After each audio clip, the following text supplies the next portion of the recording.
Studio Series Optimus Prime is maybe the figure I was most excited for out of all the figures this year. Huh?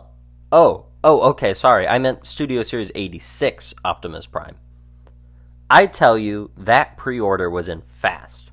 But sometimes life wants to make you laugh, and sometimes a Commander class is randomly in stock at Target for $20 off. Life's a Kinder Surprise egg sometimes, ain't it? Hey guys, Gary the Gremlin here, but I can't deal with that now because right now we're talking about this huge, perfect robot. I think there's a note to make that maybe perfect is a wrong word. This version of Prime looks basically just like the Season 1 model, which is weird considering he's supposed to be, well, you know, the 86 the movie version. But that's not really why I bought this figure. If that's what I wanted, I'd sell my firstborn son to an eBay mongrel to get Magic Square Light of Peace. All I want is $7,000. But what this guy is what I needed. A big, hefty, satisfying, chunky old Optimus Prime that I can flip back and forth between modes without a headache. This Papa Bot has lived on my desk since I got him because he's just that good. It saddens me much more than you'll know that if you're still watching this boring video, that means you can't hold him in your hands and feel how good he is. I was a little worried about his proportions and that refrigerator of a trapezius, but in hand all those worries are gone. The presence and feel that this guy's got.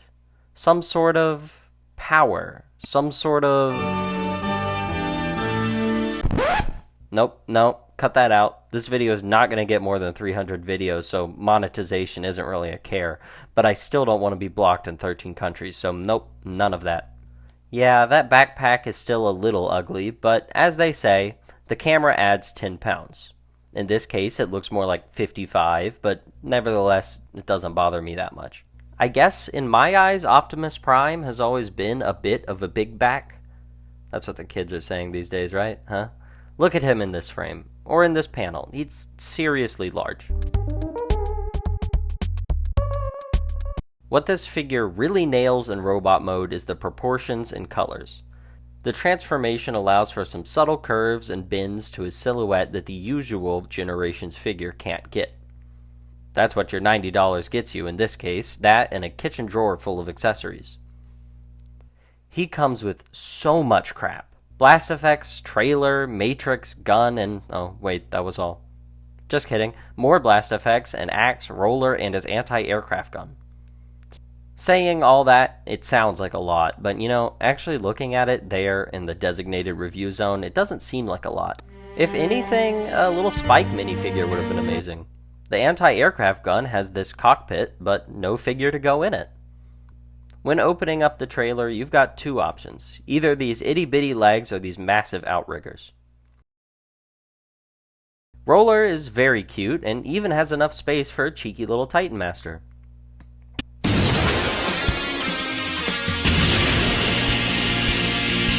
Even more of a reason to include a little Spike or Daniel. Sometimes I make so much sense that I feel like I'm the only sane person left in the room. The anti-aircraft gun can extend out and has this very posable arm to repair or do weak handshakes. It can detach from the trailer and you can slam it onto Roller if you're an absolute madman. And of course, Roller can pull a trailer as well, same as about any other truck mode with a trailer hitch. Optimum Pride though. His trailer can hold his gun, the blast effects for it, and his Energon axe. These effects are cast in a kind of rubbery plastic that my camera hates to focus on, and they get bent out of shape pretty easily. It's not that hard to fix them with some hot water or just by placing them in the trailer. Honestly, some of you get it bent out of shape too easily by the little things. You see what I did there? Top tier comedy that you can expect from this channel, guys. Really, really going for it. You can open up this compartment on the bottom to store these effects, which are a surprise tool for later. Back to Prime, however, he's got a couple features built in that I should mention. Oh, really? Oh, sorry. Okay, guys, just got an update, just one feature, but that's alright. If you pose his arms just right, it'll look like he's opening his big old chesticles to pawn off the Matrix to his old friend, Ultra Magnus.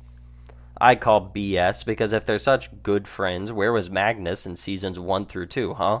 Some friend he is. I guess he couldn't deal with that then, huh? That's what he always is saying. Even though he's a bit emotionally stunted and unreliable, Ultra Magnus's Matrix chamber is much better painted than Prime's. Well, mainly because, Prime's isn't painted at all. All the detail is in there, but it doesn't really hit when it just looks flat and ugly.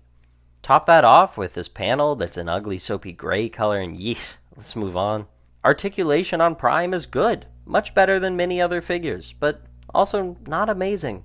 I was really disappointed to find there's no ab crunch, even when figures like Rise of the Beast Prime has that, and he's a Voyager. Another comparison to that figure, the legs can't kick up anywhere near as far, and the arms can't go past 90. He can still recreate the best movie Prime poses. No, not that movie Prime. But sometimes he is hampered by the limited aspects he's got. I was trying to recreate some of the coolest Skybound Prime poses, but I could never quite get there just because he's a little too stiff. Legs and arms I can take or leave, with Ultra Magnus literally, but with Prime the biggest problem is the head, which can hardly look up and literally nothing down.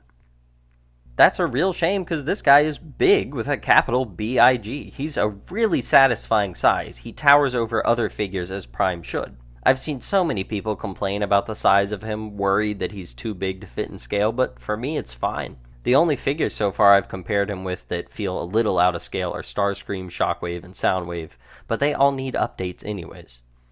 A Siege Megs comparison will not be found in this video because it's pretty much useless knowing that we're getting a Studio Series 1 in a couple months. My ruler puts Prime at just under 7.5 inches, and I feel he looks really at home next to some of his buddies. Transformation is really a lot like MP10, except that a lot more comes from the back. It's complex, but it's easy. My favorite step is where the leg panels rotate to fill this gap, and then the wheels flip around. That's genius, and it feels so fun to do. Particularly anal retentive viewers will have already commented that my figure's heels are misassembled, which is a running problem on every first wave version of this figure if you didn't know. It seems to be fixed in the second batch coming out in December, but it's not that big a deal to me. If you're watching this video in the future, it's not a thing you have to worry about at all. It's actually really hard to notice. It feels like a spot the difference game to even tell where the issue is. I won't be losing a nanosecond of sleep over it. Alt mode is... Nope, get out of here. Alt mode is perfect. It's what he excels at. It's got such a nice weight, and it looks so clean. From this, I get a really good feel of what you see in the Skybound comics. An extremely clean robot mode that suddenly seems to gain more detail and become more real-world when converting into vehicle mode. After all the different primes I've had, where the truck bed seems to be an afterthought, this is a godsend. I mean, compare this to Rise of the Beast and Earthrise Prime. It's no contest. I don't suddenly hate Earthrise now, but having this guy in hand really makes me realize how wonky that truck mode is. It's very tall and unfinished looking around the gas cans. 86 Prime just 86'd Earthrise, and that's a joke I'm not upset to make. Bringing back in the trailer, it can attach to this very nicely sculpted trailer hitch, another thing Rise of the Beast and Earthrise were missing, and that look is iconic.